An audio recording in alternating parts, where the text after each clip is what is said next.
Hello everyone, कैसे हैं आप सब। आई होप अच्छे होंगे आप सब, है ना।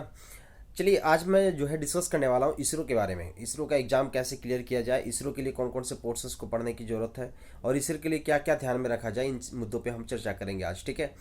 बहुत सारे स्टूडेंट्स मुझे मैसेज कर रहे हैं कि सर इसरो एग्ज़ाम के लिए कौन कौन सा टॉपिक को लिया जाए, कौन कौन से टॉपिक में ज़्यादा फोकस किया जाए। तो देखिए सर, इसरो के लिए जो इसरो आपका प्योर टेक्निकल एग्जाम्स है, ठीक है। एक चीज ध्यान में रखें आप, इसरो में रिटर्न का कोई वेटेज नहीं होता है। Return is only for the return, आपके जो भी हैं वो सिर्फ और सिर्फ आपके क्वालिफिकेशंस के लिए हैं, सिर्फ क्वालिफाइड फॉर द इंटरव्यू के लिए, है ना। मतलब अगर आप इसरो का रिटर्न क्वालिफाई करते हैं, there is no any weightage of the return marks in the ISRO exam, ठीक है। तो इसरो में टोटली जो आपका डिपेंड करेगा वो मार्क्स जो भी आपको अलॉट किए जाएंगे कहाँ पर, इंटरव्यू में, वहीं से आपको मिलेगा, ठीक है।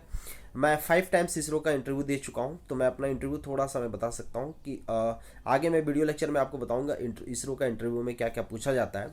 बट पहले देखते हैं हम लोग कि इसरो का जो पैटर्न है, क्वेश्चंस किस टाइप के क्वेश्चंस पूछे जाते हैं उसको देखते हैं हम लोग। पास्ट अगर 10 ईयर्स के क्वेश्चंस पेपर को देखा जाए इसरो का, तो उसमें आप देखेंगे कि EDC, analogue, communication and EMT, ये 4 सब्जेक्ट सबसे ज़्यादा पूछे जाते हैं। नेटवर्क हो गया, कंट्रोल हो गया, डिजिटल हो गया, ये सब से भी क्वेश्चंस आएंगे आपके। बट ये मोस्टली जो क्वेश्चंस पूछे जाते हैं आपके, वो क्वेश्चंस आपके आते हैं सर, एनालॉग हो गया, communication and EMT. And communication and EMT सबसे ज़्यादा पूछा जाता है आपका, अराउंड 40%। अगर आप मान के चलें तो सर 40% आपके जो टॉपिक्स है, इसी टॉपिक से क्वेश्चंस आएंगे आपके। तो अगर आपको इसरो का रिटर्न एग्जाम क्वालिफाई करना है, तो आप ये 5 से 6 सब्जेक्ट अच्छे से कर लीजिए और 100% गारंटी कि आपके कॉल आ जाएंगे, आपके इंटरव्यू कॉल। देखिए, इसरो में रिटर्न एग्जाम में ऑल इंडिया रैंक 1 लाओ या ऑल इंडिया रैंक आप पीछे से टॉप किए, उससे कोई फर्क नहीं पड़ने वाला है। क्यों? चूंकि there is no any weightage of the return marks. Return marks का कोई वेटेज नहीं है। पूरे के पूरे जो 100% आपके वेटेज रहेंगे वो आपके रहेंगे इंटरव्यू का। तो मोस्टली जो फोकस करना पड़ता है यहाँ पर इंटरव्यू में, ठीक है। अब आता है कि सर रिटर्न मार्क्स अगर आपका जो है मैंने ले आया, क्वालिफाई हो गया और गया मैंने इंटरव्यू के लिए। देखो, अगर आप करंट के स्टूडेंट हैं, मतलब जैसे अभी भी बीटेक पास किए हैं आप, तो मोस्टली आप फोकस करना, आपके इंटरव्यू जो होंगे वो 100% आपके प्रोजेक्ट पर रहेंगे। आपके 100% प्रोजेक्ट से ही क्वेश्चंस पूछे जाएंगे, ठीक है। लेकिन अगर आप ड्रॉपर्स हैं या कहीं जॉब कर रहे हैं, तो जॉब प्रोफाइल से भी कभी कभी क्वेश्चन पूछ देता है। मोस्टली क्वेश्चंस आपके टेक्निकल क्वेश्चंस रहेंगे। एंड कुछ क्वेश्चन जो रहेंगे वो डेटा स्पेसिफिक रहेगा, है ना।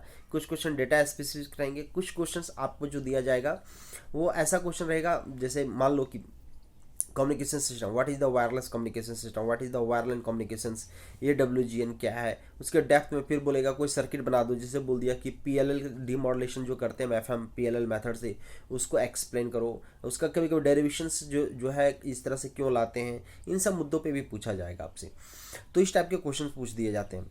नेटवर्क में बेसिक KVL KCL क्या है, ये बेसिक क्वेश्चन कभी कभी उठा देते हैं। सिग्नल पूछ देगा आपसे, what is the impulse functions, है ना। फिर उसी को आपको अच्छी तरीके से बताने हैं आपको, है ना। तो इस टाइप के क्वेश्चंस आपको पूछे जाएंगे।